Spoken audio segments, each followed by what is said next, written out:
السلام علیکم ناظرین، آج کی اس ویڈیو میں ہم آپ کو گورکھ ہل کے بارے میں بتائیں گے۔ اس سے پہلے کہ ہم اس کے بارے میں بتائیں، آپ سے درخواست کرتے چلیں کہ یوٹیوب کے اس منفرد چینل دلکش ٹی وی کو سبسکرائب کرتے ہوئے ساتھ موجود گھنٹی کے بٹن کو بھی دبا دیں تاکہ ہر نئی آنے والی ویڈیو کی نوٹیفیکیشن آپ تک باقاعدگی کے ساتھ پہنچتی رہے۔ آئیے ناظرین، چلتے ہیں آج کے موضوع کی جانب۔ گورکھ ہل سندھ کا مری، جہاں گرمیوں میں بھی ٹھنڈ پڑتی ہے، برف باری، اور وہ بھی سندھ میں۔ پہلی بار سننے میں شاید آپ کو بھی یقین نہ آئے، مگر پاکستان کے صوبے سندھ کے ضلع دادو بھی ایک علاقہ ایسا بھی ہے جہاں سردیوں کے موسم میں واقعی برف پڑتی ہے۔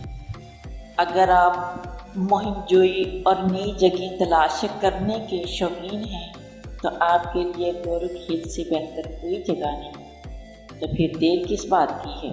اگر آپ کو اب تک اس خوبصورت سیاحتی مقام جانے کا موقع نہیں مل سکا تو جلدی سے سامان باندھیں اور چل پڑیں۔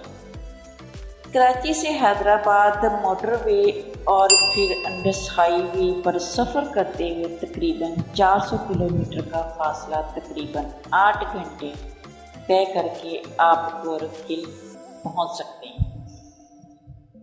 سڑک کے دونوں طرف ٹینکر اور ٹرالر مال سے لدے ہوئے کسی دیو مالائی مخلوق کی طرح نظر آئیں گے۔ سامنے دیکھیں تو طلوع ہوتا سورج اپنی کرنیں بکھیرتا نظر آئے گا۔ راستے میں بھوک لگے تو سڑک کے کنارے جس ہوٹل پر سب سے زیادہ ٹرک کھڑے نظر آئیں، وہاں آنکھ بند کر کے وہیں رک جائیں، کیونکہ ڈرائیور حضرات اچھے کھانے کے معاملے میں ذرا سمجھوتا نہیں کرتے۔ وہاں چائے بھی کڑک اور مزیدار ملے۔ واہی پاندی گورکھ ہل جانے کے لیے ایک طرح کا بیس کیمپ ہے، جہاں سے جیپ کے ذریعے گورکھ ہل پہنچا جا سکتا ہے۔ جام شوروں سے سیون کے لیے نکلیں تو دائیں طرف دریائے سندھ اور بائیں جانب بلند و بالا پہاڑ ایک جادوئی سا منظر پیش کرتے ہیں۔ تقریباً 350 کلومیٹر کا فاصلہ طے کر کے ضلع دادو کے چھوٹے سے شہر واہی پاندی پہنچتے ہیں۔ یہ وہ مقام ہے جہاں کراچی سے آنے والی نئی نویلی چمکتی دمکتی گاڑیوں کے پر جلنے لگتے ہیں، کیونکہ آگے کا راستہ سارا پتھریلا ہے اور سڑک کی سہولت بھی ناپید ہے۔ ان راستوں پر صرف سخت جان 4x4 جیپ ہی چل سکتی ہے۔ یہ کوئی عام جیپیں نہیں ہوتی ہیں، ان کو 1000 سی سی سے 16000 سی سی بنایا جاتا ہے۔ ان گاڑیوں کو چلانے کے لیے تجربہ کار ڈرائیور کی بھی ضرورت ہوتی ہے۔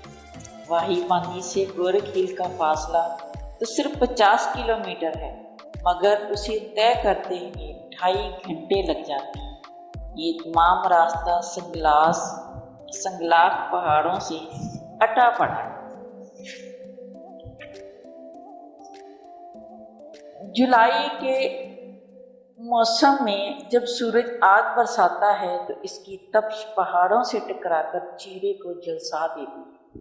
تقریباً 34 کلومیٹر کے فاصلہ طے کرنے کے بعد ویرانے کے بیچ ایک ٹی اسٹال نظر آتا ہے، جہاں تھکن اتارنے کے لیے چائے کی ضرورت پڑتی ہے اور گاڑی کی ریڈیٹر کی بھی پیاس بجھانی پڑتی ہے، یعنی اس میں پانی ڈالنا بھی ضروری ہوتا ہے۔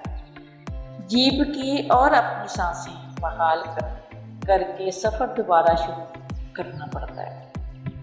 جب جیپ کھائیوں اور گھاٹیوں سے گزرتی ہوئی بلندی کی جانب بڑھتی ہے تو درجہ حرارت میں ایک کمی کا احساس ہونے لگتا ہے۔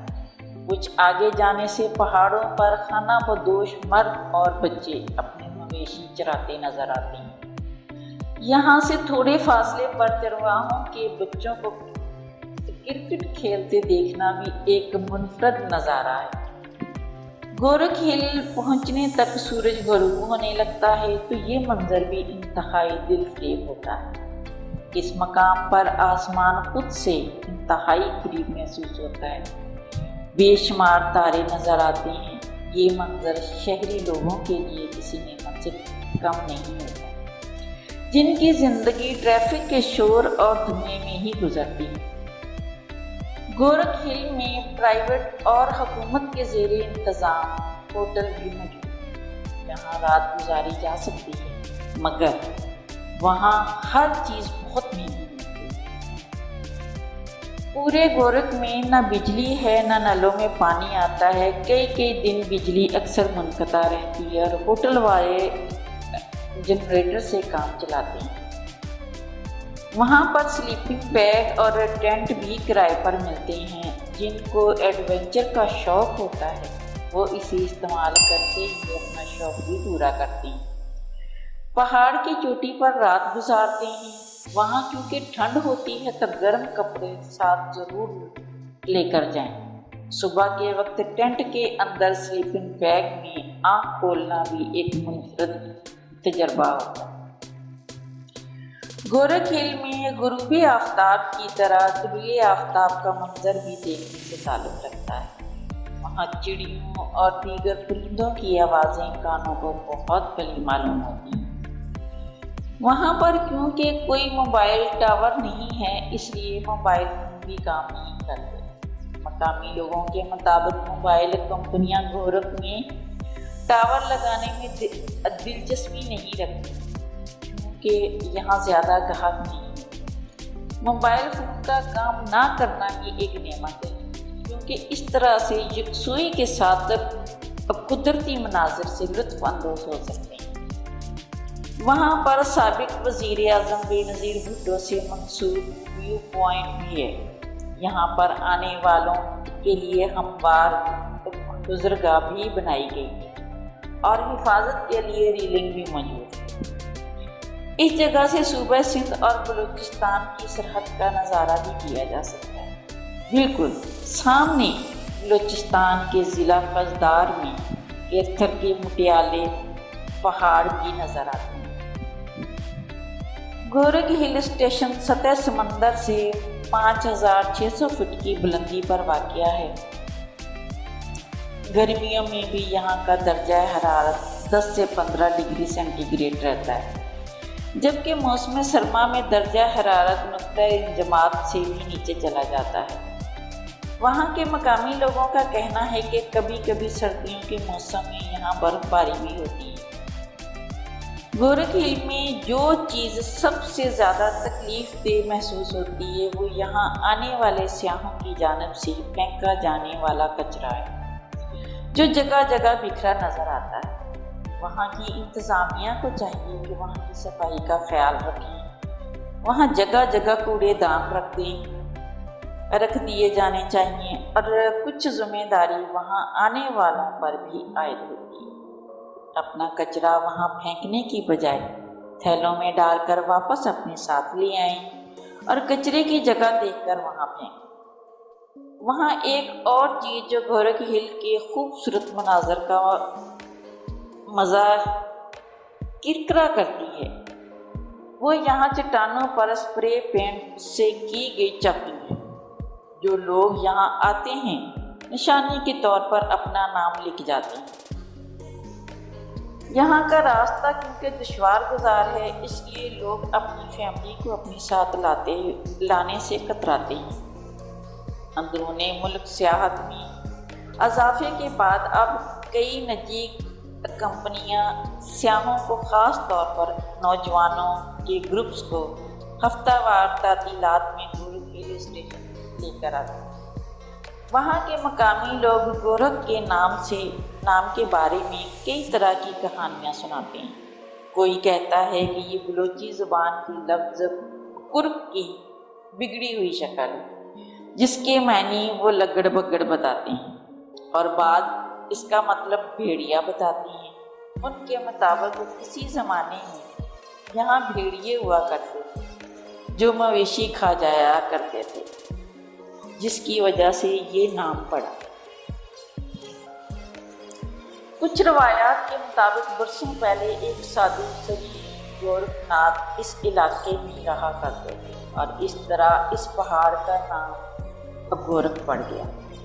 سنسکرت کی ایک روایت بتاتی ہے کہ گورکھ کے معنی مویشیوں کو چرانا ہے، جبکہ سندھی زبان میں لفظ گورکھ کے معنی مشکل اور دشوار گزار کے ہیں۔ نام کا مطلب کچھ بھی ہو، ایک بات تو طے ہے کہ گورکھ ہل کا قدرتی حسن یہاں آنے والوں کی حیرت سے سانسیں روک دینے کے لیے کافی ہے۔ چاروں جانب دھند میں لپٹی پہاڑیوں اور خطرناک کھائیوں کا نظارہ انسان پر سحر طاری کر دیتا ہے۔ اگر آپ سارا سال چلنے والی چلچلاتی گرمی سے جان چھڑا کر کسی ٹھنڈے سیاحتی مقام کی سیر کرنا چاہتے ہیں تو گورکھ ہل اسٹیشن سے بہتر کوئی جگہ نہیں مل سکتی۔ یہاں آنے والوں کے لیے موسم گرما میں جون اور جولائی، جبکہ سردیوں میں دسمبر اور جنوری بہترین وقت ہے۔ پیارے ناظرین، امید ہے آپ سب کو یہ خوبصورت ویڈیو ضرور پسند آئے گی، اور پسند آنے کی صورت میں اسے لائک کیجیے، فیس بک، واٹس ایپ اور اپنے دیگر سیاحت کے شوقین دوستوں کے ساتھ شیئر کرتے ہوئے ہماری حوصلہ افزائی بھی کیجیے، اور کمنٹ باکس میں اپنی قیمتی تجاویز سے ضرور آگاہ رکھیے۔ آج کی ویڈیو میں بس اتنا ہی۔ اللہ نگہبان۔